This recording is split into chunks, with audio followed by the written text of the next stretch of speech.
Exercice applicatif pour la gestion du responsive pur et dur. Je vais commencer et ensuite vous allez pouvoir terminer, donc vous mettrez en pause un peu plus tard. Voici un projet, un exercice, une page web classique, donc une vraie page web que un graphiste a réalisée mais qu'il n'a pas rendue responsive. Donc j'ai différentes parties ici, différents éléments, une structure assez classique, mais avec pas mal d'éléments communs. Alors, si on parcourt un tout petit peu, donc si on fait un responsive, on voit que c'est pas du tout responsive, et on voit qu'il y a différentes parties. Alors, on a bien header, on a bien une introduction, on a bien une zone welcome, détail, etc. Toutes ces parties-là, à l'intérieur, ont une div de classe container qui vient boxer, et avec pas mal d'éléments à l'intérieur. Ici, une div de classe trio, et j'ai 3 parties à l'intérieur. Ici, j'ai la partie deal, div de classe container, et c'est stylisé ensuite à l'intérieur. Donc la difficulté, effectivement, c'est qu'on n'a pas forcément réalisé nous-mêmes le CSS et on va devoir se débrouiller quand même. On va donner le point de départ, on va voir où est-ce qu'on pose problème, où est-ce qu'on bloque, et puis à bout d'un moment, j'arrêterai effectivement de réaliser ça. Vous continuerez à faire cet exercice. Et ensuite, il y aura la correction. Alors, première chose qui est à réaliser, effectivement, je vais dans ma page, je vais dans mon index.html et je dois rajouter cette ligne meta name viewport content with égale device with au minimum. Le reste, c'est facultatif. On le met quand même. Initial scale égale 1. Si je valide et que j'actualise, là d'un seul coup, ça vient casser encore plus de choses. Mais c'est normal, c'est tout à fait logique. C'est-à-dire que maintenant, body ici, il prend la largeur de l'appareil, qui est, dans mon cas, 414 pixels. Donc c'est tout à fait logique. Là, en fait, on a résolu pas mal de petits problèmes. Les autres problèmes qui se posent, c'est à peu près ce qu'on avait dans les exercices précédents. C'est que si je vais là-dedans et que je vois container, je vois que la classe container, c'est quelque chose que j'ai répété à plusieurs reprises. C'est elle qui contient évidemment mon site, mais il y a ici dans cette classe container justement une taille de 970 pixels. Donc elle fait 970 pixels de base, ce qui n'est pas forcément intéressant, et en tout cas c'est toujours une taille supérieure à 414 pixels, c'est-à-dire la taille de mon device. Moi ce que je veux faire, c'est que en dessous de cette 970 pixels, ça me va très bien, mais non, ça ne va pas. Moi, j'aimerais que, on va garder évidemment les dimensions qu'on a vu dans la vidéo précédente, les vrais points de rupture. J'aimerais que pour des écrans plus petits, c'est-à-dire ce qu'on appelle les médiums, tout ce qui est inférieur à 992 pixels. Donc, tout ce qui est 992 pixels, c'est les médiums, les small, les extra small. J'aimerais en réalité faire en sorte que container ne fasse plus une largeur de 970 pixels, mais une largeur de 100%. En prenant 100%, il prendra 100% de son parent. Et comme son parent fait 100% de body, eh bien forcément, container va récupérer la taille de body. Et bien c'est parti. Je vais ouvrir mon style. Je vais me mettre tout en bas. Et tout en bas, on va rajouter at media screen end. Donc là, moi, je vais pas m'amuser à faire tous les points de rupture. Je vais pas m'amuser du tout à faire tous les points de rupture, ça ne sert strictement à rien. Je vais m'amuser à faire que ce qui m'intéresse. Et donc, moi, j'ai envie de faire tout extra small, small et medium en même temps. Donc, tout ce qui est inférieur à 992 pixels. Et bien, ici, je vais faire max width 992 pixels.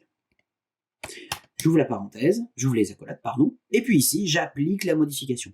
Donc la modification, c'était que mon container ne fasse plus 970 pixels de large, mais 100%. Point container avec une largeur de 100%. Et là, vous voyez peut-être un intérêt qu'on utilise dans le développement d'une page web classique, le mot container et qu'on le répète à plein d'endroits différents. C'est que maintenant, comme je vais modifier que container, eh bien, comme container est réparti à plein d'endroits, il est partout, je vais résoudre mon problème partout. Ça arrive assez souvent que dans des projets, des personnes, des étudiants me fassent container 1, container 2, container 3. Mais ça sert à rien, c'est une classe. Donc elle peut être partagée. Si c'est la même dimension partout, il faut utiliser la même classe. Comme ça, quand je modifie l'un, je les modifie tous. Et là, justement, c'est ce qui se passe. Si j'actualise, déjà, c'est un peu mieux. On vient de résoudre quasiment en une seule fois tous les problèmes, quasiment tous les problèmes de notre page web. Quasiment tous. Alors je dis quasiment parce que tout n'est pas utilisable et on voit qu'il y a des merdouilles à ce niveau-là. Mais par exemple ici, là, ça c'est résolu. Cette partie-là, elle est résolue. Elle n'est pas très esthétique, mais c'est résolu. Par contre, effectivement, il y a des choses qui nous bloquent un tout petit peu. Il y a des petites choses qui sont pas forcément très esthétiques. Alors justement, pour repérer ces choses qui continuent à déborder. En fait, on le voit ici, hein, la partie noire, c'est mon footer, ça représente bien les 414 pixels. Donc, ça veut dire qu'il y a des choses qui débordent quelque part. Il y a des choses qui débordent qui fait que le navigateur est obligé de dézoomer, et donc, on a cette marge blanche sur le côté. Vous voulez une astuce, en fait, ça consiste à ici cliquer sur cette petite icône, et d'un seul coup, mon curseur, dès qu'il passe sur quelque chose, il arrive à le repérer, on arrive à le voir, on arrive à mettre en évidence quelque chose. Et là, donc, je vois que ça déborde, mais ça déborde pas jusqu'au bout, donc c'est peut-être au-dessus. Je vais ici, voilà. Là déjà, j'ai mes images ici qui débordent. Cette partie-là, elle déborde un tout petit peu. Ensuite, je remonte. Ici, il n'y a rien qui déborde. À la rigueur, le menu, mais c'est très léger, c'est très léger. Bon, en fait, on va essayer maintenant de résoudre chaque partie qui déborde. Je vais cliquer sur cette partie-là et je vois ici que dans la partie container, j'ai un H2, j'ai un truc qui s'appelle ligne, et dans le deuxième ligne, il y a ombre. Ok. Et donc, si je clique sur ligne, display flex, space between. Et ensuite, mes trucs qui s'appellent ombre, ils ont juste une ombre. D'accord. Mais, on voit qu'ils ont une largeur de 200. Donc, on leur a appliqué à la main une largeur 200. Ah, ça me plaît pas forcément, ça. Ça me plaît pas forcément. On va essayer de corriger ce problème. On va essayer de corriger cette chose-là. Lorsque je suis dans ligne, et que quand je suis dans deal, quand je suis dans ligne, et quand je suis dans un truc qui s'appelle une image de classe ombre, ça a une largeur de 200. J'aimerais pas faire une largeur de 200. J'aimerais, je sais pas moi, leur faire on va voir, mais peut-être une largeur, on va dire autre. Qu'est-ce qu'on pourrait mettre? Ah bon, de toute façon, on va le faire. Hein. Toujours dans la même dimension. On va rajouter la propriété. Alors, on avait dit quoi? C'était dans deal. Donc, c'est point deal. Deal. On va descendre dans ligne. Dans ligne, on veut les IMG de classe, donc c'est pour ça qu'il faut bien attacher ombre. Ça, c'est pour pas modifier les images, toutes les images, et pour pas modifier toutes les ombres. Je veux que les images de classe ombre qui sont dans deal. Alors, on peut leur donner une largeur différente. Width 100 pixels. On va actualiser, et on voit que ça y est, ça m'a réduit mes images. Alors, c'est peut-être pas ce que je voulais, hein, mais ça m'a réduit mes images tout de même, c'était juste pour faire un essai. Donc mon CSS est venu s'appliquer, même si on a une largeur de 200 ici, demandée dans le HTML, notre CSS est venu le chanter. Par contre, c'est peut-être pas exactement ce que l'on veut. Parce que mes images, elles sont un peu petites, elles vont pas être très pratiques à lire. Si je vais dans ligne, je m'aperçois que c'est display flex, justify content, space between. Donc, j'aimerais que mes images soient plus grandes. Je vais leur mettre, au contraire, 100%. Je vais pas les réduire, je vais les agrandir. Donc ça me fait des grandes images. Mais j'aimerais que mes images se mettent les unes sous les autres. Et bien ce que je peux faire, c'est que ligne, ici, au lieu que ça se mette les uns derrière les autres, j'ai envie de les mettre les uns sous les autres. Par contre, c'est attention, hein, on va voir ce que ça donne, mais comme j'utilise plusieurs fois la classe ligne, ça va également modifier celui-là. Mais peut-être que c'est pas plus mal. Peut-être que ça va résoudre également le problème qu'on a au-dessus. Bon, je vais mettre point ligne, flex-direction, colonne. Alors, il y avait plusieurs choix. Soit vous mettiez en colonne, soit vous autorisez le retour à la ligne. Flex wrap, wrap. J'actualise. Et là, mes images se mettent bien les unes derrière les autres. Elles n'ont plus une dimension de 200 pixels, mais de 100%. Donc, c'est-à-dire que quel que soit l'écran sur lequel je suis, boum, l'image est full screen. Et au-dessus, ça m'a résolu également le problème ici. Parce que c'était la même classe. Donc, c'est normal que ça l'applique aux deux. Je suis soulagé en quelque sorte. Ça m'a vraiment solutionné pas mal de problèmes d'un seul coup. On peut essayer de solutionner également d'autres petits problèmes. On a pareil à ce niveau-là un débordement et c'est lui qui commence à bloquer. Donc on va solutionner ce problème. Ça a solutionné également ligne. Ça a solutionné le problème en dessous. Donc on a par exemple cette partie-là qui est pas forcément très lisible les uns à côté des autres. Vous voyez que ça ne met que 2 mots à chaque fois ou parfois un seul mot. Donc vous n'aimez pas lire de cette manière. Donc il faudrait que cette partie-là soit les uns sous les autres. Là, on a résolu tous les problèmes. J'aimerais pareil que ces parties-là soient les unes sous les autres. Et j'aimerais que cette partie-là soit un peu plus lisible.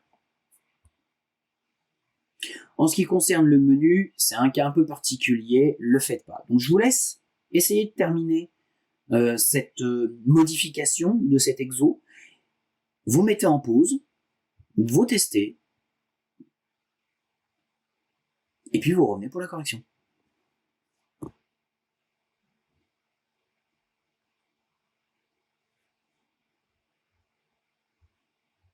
Donc, correction de cet exercice. On va prendre chaque morceau un par un. Alors, première partie, je vais faire celle-là. Donc, je prends bien ce bouton-là, je clique ici, je regarde comment c'est fait, et c'est une div de classe trio qui possède 3 divs, 1, 2, 3. Vous voyez, le simple fait de passer le curseur dessus, on les voit. Donc, c'est la classe trio. On voit bien ici, c'est un displayFlex Flex Direction Row. Eh bien, non. Ma classe trio, je vais la mettre en Flex Direction colonne. J'actualise, ça me met bien ça en colonne. Et si je regarde un peu plus loin, non, la classe n'a jamais été utilisée ailleurs. Donc il faut toujours vérifier qu'un truc qu'on a cassé à un endroit, ça casse pas ailleurs. Ou au contraire, que ça améliore. Ensuite, trio, ok, ça fonctionne. Mais si je vais dans div maintenant, je m'aperçois que div, elle a bien ici un style. Trio, div, background red. On va savoir pourquoi. Et surtout, with 30%. Bah non, il va falloir augmenter cette dimension. Donc je peux prendre directement le style CSS qui est là, la commande CSS, trio div, et lui changer la largeur. With, je veux que ça fasse 100% du parent. Je veux que cette div-là fasse 100% de trio. J'actualise, et c'est bon, ça y est, c'est résolu. J'ai plus qu'à faire exactement la même chose pour les autres parties, et c'est surtout cette partie-là. Donc là, je clique sur ce bouton, je vais sélectionner là-dedans, ça me permet directement d'aller chercher les éléments, et c'est la div qui s'appelle Natural. Et dans Natural, on a bien à peu près la même chose que l'on avait tout à l'heure, et div, Natural, div. Et c'est exactement la même chose. Donc, comme c'est la même chose, je peux faire trio, virgule, point natural, flex direction colonne.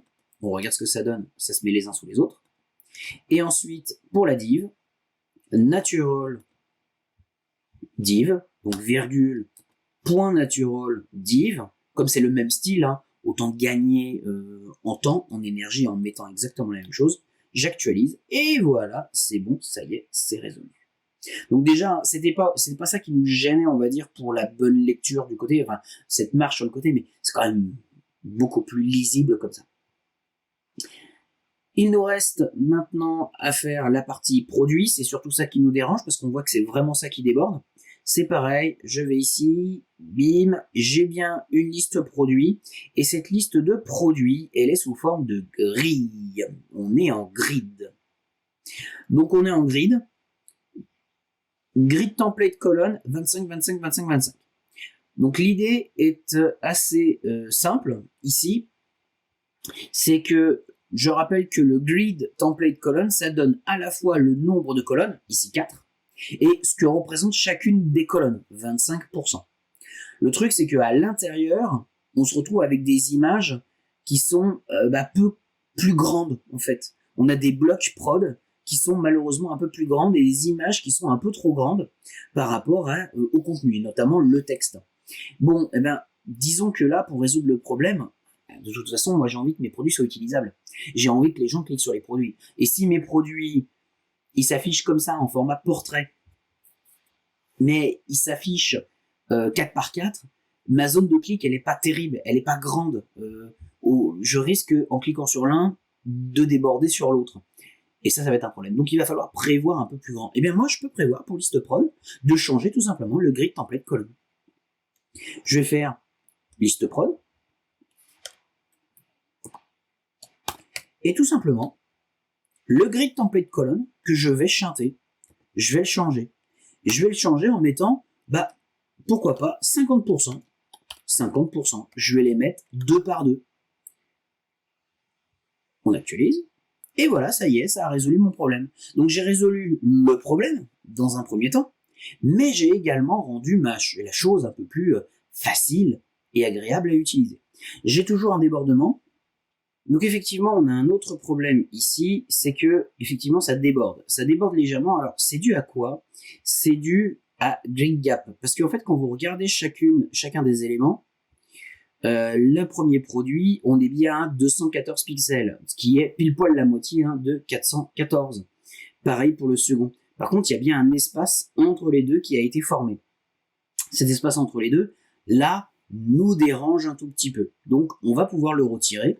On va pas s'embêter, on va pas essayer de solutionner grandement le problème. On va juste avoir quelque chose de lisible. Grid gap, 0 pixel. Et donc, si je mets 0 pixel, ça y est, ça résout le problème. Et là, ça y est, il n'y a plus rien qui déborde nulle part. Tout fonctionne. Alors, tout fonctionne. Maintenant, il va y avoir des petites pétouilles à corriger. Et là, voilà la petite pétouille. C'est mon background ici. Alors, je vais aller jeter un petit coup d'œil. C'est bien dans la DVD header. Et dans la DVD header, j'ai bien un background ici qui sont mes radis. Et il a une no repeat. Il est aligné, centré. Par contre, il a un background size. 100% de la largeur, automatique sur la hauteur. Et il est là le problème. Ça, c'est un énorme problème parce que, effectivement, à l'origine, nous étions sur un écran paysage, avec une photo paysage, et dans un bloc qui a une hauteur précise, mais une largeur qui est fixe. Enfin, une hauteur précise, mais une largeur élastique. Alors, justement, avant, on se centrait sur le radis et puis on reniait en quelque sorte l'image. Mais au bout d'un moment, la largeur est tellement petite que l'image, vous voyez là, hop, l'image devient plus petite. L'image est trop petite pour la zone, vu qu'elle prend la largeur de l'écran. Et c'est rigolo parce que ça tombe pile poil avec mon 990 pixels que j'ai mis en place. Donc il faudra en fait que dès qu'on passe à 990 pixels, on inverse la tendance. On inverse ces deux valeurs, qu'ils prennent plus 100% de la largeur, mais qu'ils prennent cette fois 100% de la hauteur. Et c'est parti. Diez header, background-size, auto, 100%. J'actualise, on remet ça en mobile, et on est bon. Ça y est, ça fonctionne. Il n'y a plus qu'à corriger quelques autres éléments. Je me mets ici, tac. Ici, j'ai bien une classe ligne que j'avais modifiée. C'était un peu plus bas. Donc, le truc ligne là, c'est bien mis en colonne. Alors, c'est dommage parce que moi, je le veux pas dans header. Eh ben, c'est pas très très grave.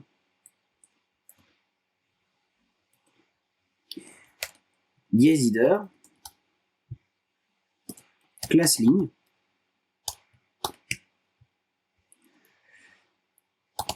flex direction, row.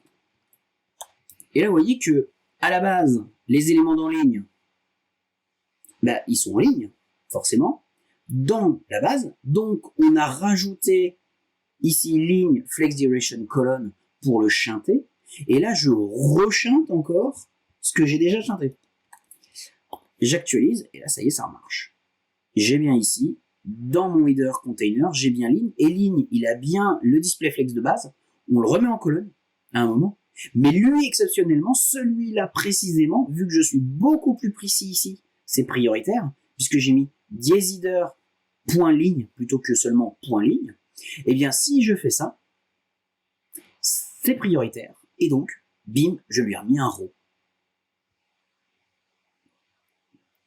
On ne va pas s'amuser à styliser le menu en soi, parce que pour faire un menu burger, il nous faut obligatoirement du JavaScript, il nous faut évidemment beaucoup d'autres éléments, beaucoup d'autres aspects.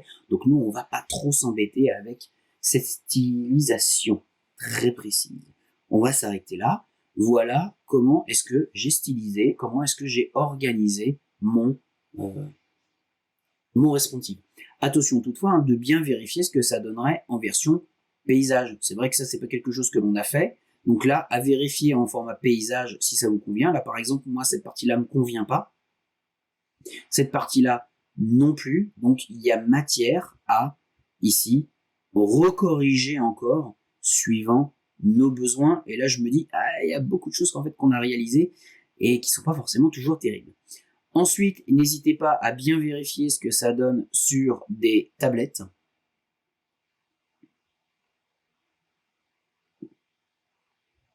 En portrait ou en paysage. Bon, vous voyez que quand vous êtes en paysage, de toute façon, ça reprend plus ou moins, hein, parce que on est bien au-dessus des 992 pixels. Donc, ça, généralement, il n'y a pas trop de problèmes. Par contre, c'est en version portrait où, effectivement, ça peut être un petit peu gênant, ou au contraire à vérifier et dire est-ce que celle-là vous convient ou pas. Voilà en ce qui concerne le responsive.